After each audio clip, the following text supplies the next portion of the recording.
Čau, bos! Nu, čau! Nesanāca. Nav kāds miljons, ko ieguldīt? Miljons ieguldīt? Vai divi, jā. Nē, nebūs. Nav? Mēs tagad Ralfkaus siltumnīca ir kļuvusi par strateģisko partneri kompānijai Eiroprogress, kur taisa.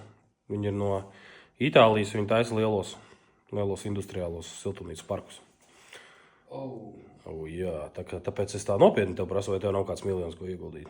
Nē, nav. Nē? Nē, nebūs. Nav skaidrs. Nu, labi.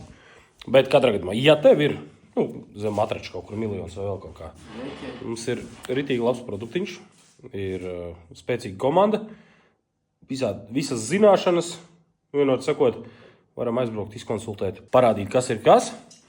Latvijā šādi lielie kompleksi nav. Tagad, karstais pīrādziņš ir zemeņu kompleksi lielie.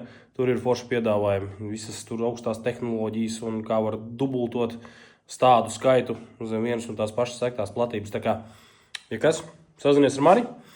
Mārtiņš saka nē, bet man liekas, ka tev ir kāds, kaut kas tev tur ir labājās zem matracīša. Pat nevajag arī miljonu, var arī kaut ko mazāku. Tā kā, ok, davai, uz sakariem. Čau! Čau! Ralfkaus atbrauks un izdarīs.